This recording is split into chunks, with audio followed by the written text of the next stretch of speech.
Growing up amidst a household where only my twin sister received the lion's share of attention became a fact of life for me.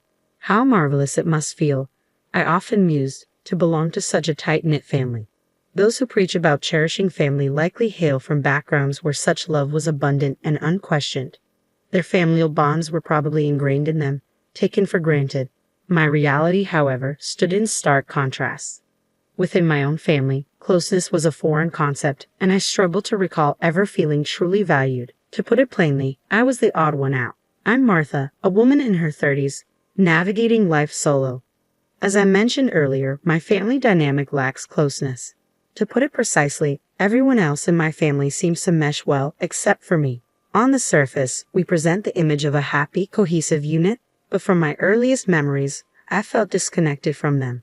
I share this family with my twin sister, Lisa. From the outset, our parents showered Lisa with attention. She possessed a captivating beauty, a vibrant personality, and sharp wit that endeared her to them. They cherished her completely. Conversely, despite being her twin, I seemed to slip through the cracks. My lack of resemblance to Lisa left me overlooked. I was unremarkable, lost in my own daydreams. When Lisa expressed an interest in ballet, our parents spared no expense in enrolling her in classes and outfitting her with the finest gear. Every recital brought forth a flurry of excitement as they meticulously procured lavish costumes, ensuring that Lisa radiated charm on stage. Conversely, whether my desire leaned towards swimming lessons or piano classes, the response echoed consistently. There's no need for you to enroll. Investing in such activities for a clumsy child like you would be futile. That refrain echoed throughout my childhood. I can still picture the scene vividly, standing at the front door, watching them depart with joyous smiles to celebrate Lisa's triumph in a ballet competition. Despite the substantial investment in her ballet education, Lisa abruptly called it quits with a simple declaration, "I've had my fill." As high school approached, our parents remained strangely silent. The contrast in their treatment became painfully evident when discussions turned to our collegiate aspirations. When Lisa expressed her desire to pursue an independent city life at a prestigious women's college, they beamed with approval, assuring her that scholarships or part-time work were unnecessary burdens as they would shoulder all financial responsibilities. Conversely, the idea of me attending college seemed preposterous to them. I was reminded of my supposed underachievement and urged to be grateful for the upbringing I had received. Instead of encouraging academic pursuits, they advocated for immediate entry into the workforce post-graduation. After protracted negotiations, I was begrudgingly permitted to attend a nearby public university, but under stringent conditions. Financial independence, household contributions, and chores shouldered in exchange for their reluctant support.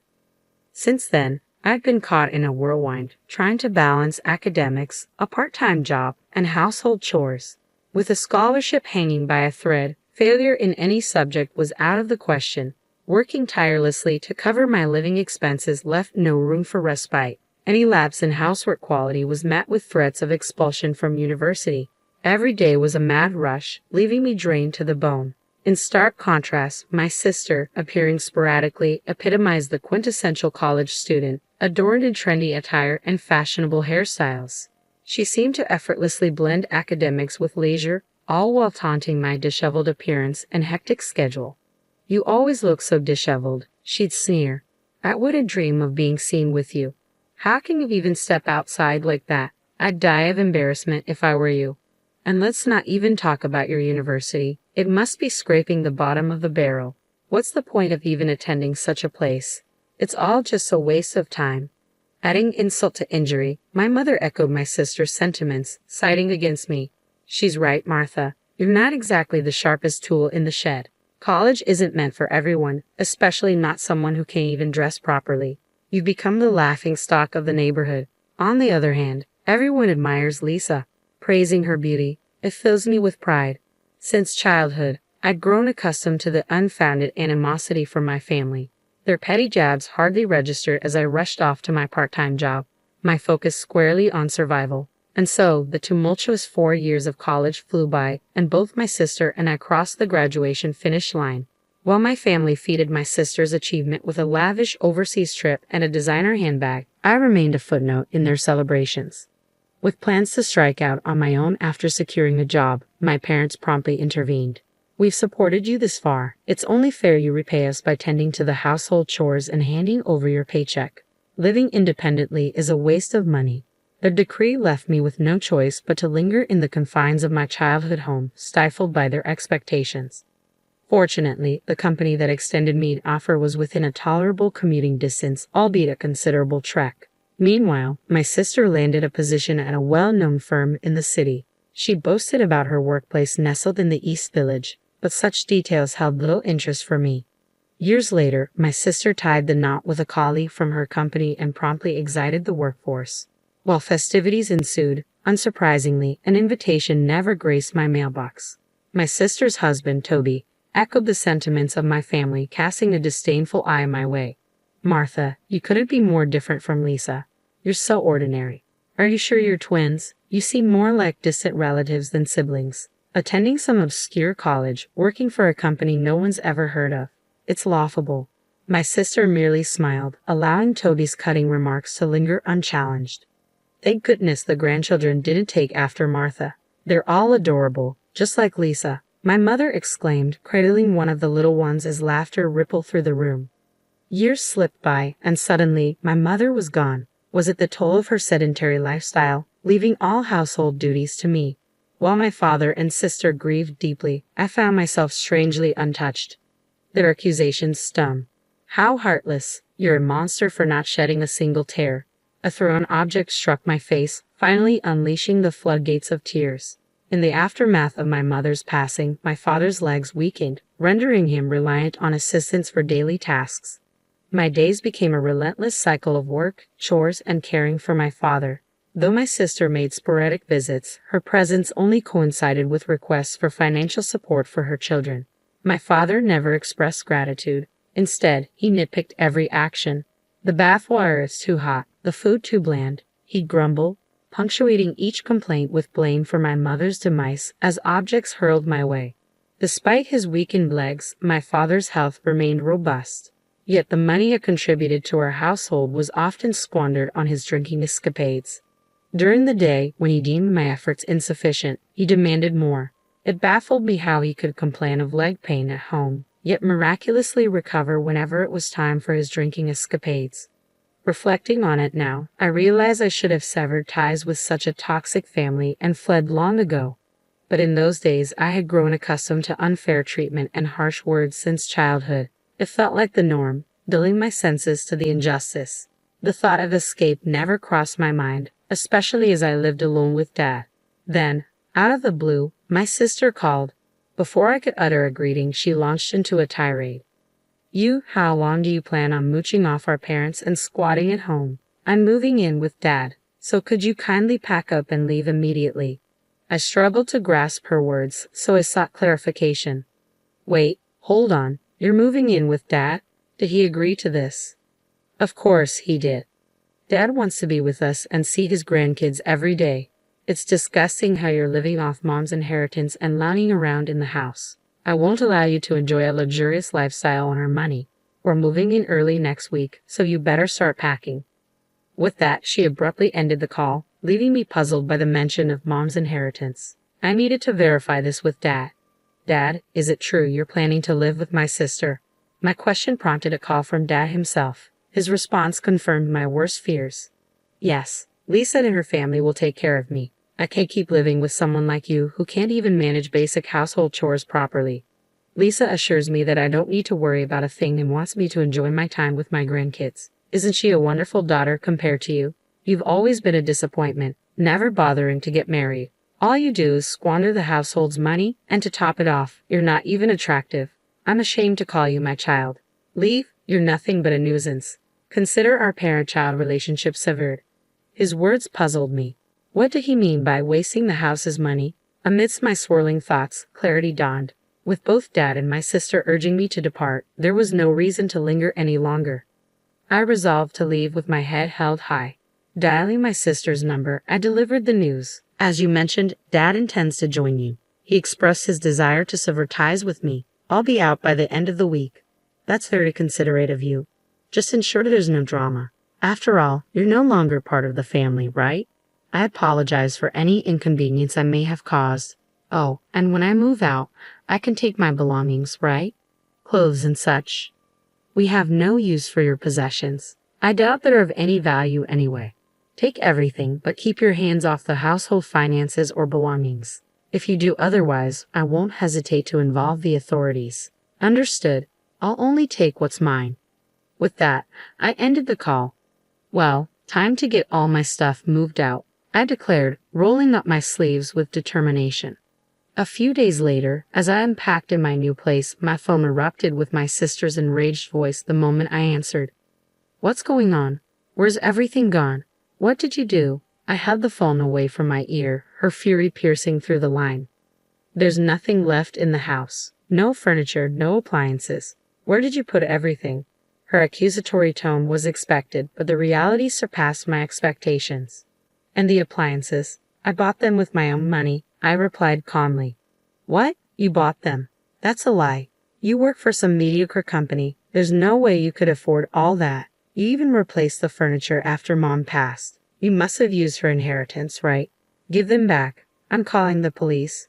I sighed inwardly, realizing my sister's confusion. Slowly, I began to explain, hoping to clarify things amidst her agitation. Sis, if you're talking about Mom's inheritance, there isn't any. She was a homemaker, not someone with substantial wealth. How could she leave behind the kind of money you're expecting? But that doesn't make sense, my sister retorted, leaving me equally puzzled. The Roomba, the drum washing machine, and such, I bought them to ease the workload after Mom passed. With caring for Dad and my job, these appliances saved me time. I purchased them all with my own earnings. I opted to replace everything because most of the old items were on their last legs. And yes, I've been footing all the living expenses, I clarified. Lies, everything in the house is new since Mom passed. The dining set, the bed, the sofa, everything. And of course, I footed the bill for all of it. I chose to upgrade them with my bonus when I noticed wear and tear. I could sense disbelief emanating from the other end of the phone line. What about the car? It's been in our possession for ages, registered under my name from the start, I countered. That's a lie. We left our jobs, moved here expecting to live off Mom's inheritance. It's such a hassle to go shopping now. What are you going to do about this? My sister's tirade was beginning to give me a headache. It became apparent that she wrongly assumed the upgraded electronics and furniture were purchased with Mom's inheritance. She seemed to be laboring under the misconception that I was living a lavish lifestyle funded by Mom's money, and she believed she was entitled to a share of the inheritance. Her scheme appeared to involve ousting me from the house to live extravagantly off the inheritance. While I had always known my sister, though attractive, was calculating, I hadn't realized she could be so thoughtless. It's not like I can just waltz back in. You're the one who insisted I leave and take all my belongings. I was just following your orders, I retorted, growing weary of my sister's incessant ranting over the phone. As much as I wanted to end the call, there was one last crucial piece of information I needed to impart. By the way, I've been settling Dad's debts up until now. From here on out, you'll need to take care of them. What? Her voice betrayed her shock. It was evident she had no inkling about the debt. Our parents had meticulously concealed it from her. While we weren't a family of great wealth, they had maintained appearances, splurging on my sister. Dad's income simply couldn't cover everything, so he resorted to borrowing. The funds went toward everything from my sister's childhood ballet lessons to her university tuition. Decades of lavish spending, living far beyond our means, have led to this staggering debt. All of Dad's financial obligations stem from the resources poured into my sister. So she's stepping up to settle them. No problem, right? After all, didn't she tell Dad? Just relax, surrounded by your grandkids. I took that as a cue not to worry about the debts either. It was quite touching, really, her sense of duty, I remarked, feigning innocence. My sister's fury only surged at my words. Stop ridiculing me, and let's be real, there's no way someone from some obscure company like yours could afford all those top-of-the-line gadgets and brand-new furniture. You're definitely dipping into Mom's inheritance, aren't you? Do you even know what I do for a living? I countered, maintaining a composed tone. I wouldn't expect you to understand. You're probably just working some menial job at a no-name company, right? My sister retorted. I'm employed at a multinational financial institution, I clarified. What? Multinational? What's that? My sister sounded utterly bewildered. Both my parents and sister, none of whom were proficient in foreign languages, demeaned me upon learning of my position at a multinational financial institution, a concept unfamiliar to them despite its widespread recognition among most Americans. It was ironic how they branded me as incapable while displaying a glaring lack of basic knowledge themselves. I pursued a college education with the singular goal of mastering French, my beloved language. By the time I graduated, I had achieved fluency sufficient for professional use. My employer values competence, and I diligently earn a respectable salary. My sister and parents remained oblivious, disinterested in understanding. It had always been this way. They perceived me as unremarkable, basing their judgments on misconceptions, never acknowledging my academic achievements despite my consistent performance since elementary school. But their understanding is of no consequence to me. My sister's screams continue to pierce through the phone line. If you offer a genuine apology, I may consider forgiveness. Where have you relocated? Provide me with your address. Why am I the one expected to apologize? Why should I seek forgiveness from her? I've never comprehended my sister's rationale, nor have I desired to. Your forgiveness is unnecessary. I have severed ties with your family, so refrain from contacting me again.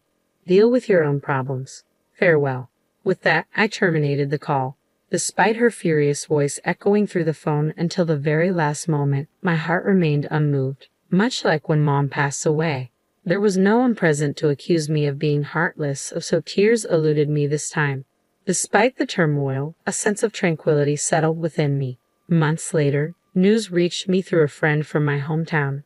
My sister and her husband had quit their jobs, banking on Mom's inheritance. Yet when their hopes shattered, they found themselves penniless, stripped of jobs and possessions. They fell into arrears, wrestling with Dad's debts, ultimately selling our family home to stay afloat. They relocated to a nearby apartment, struggling to reconcile their financial woes. Even with the proceeds from the house sale, they couldn't clear their debts, and the constant strain took a toll on their mental well-being, fracturing family bonds. Within the confines of their cramped apartment, tension simmered between my sister and her husband, Toby. He harbored resentment, feeling duped into draining his savings and resigning from his job. Their marriage teetered on the brink. Yet amidst the chaos, their children found solace in newfound friendships within the apartment complex, providing a glimmer of hope amidst the chaos. As for me, I relocated closer to my workplace, relishing the freedom to indulge in my earnings and focus solely on my own needs. I reclined on my plush sofa, admiring the intricate nail art adorning my fingertips.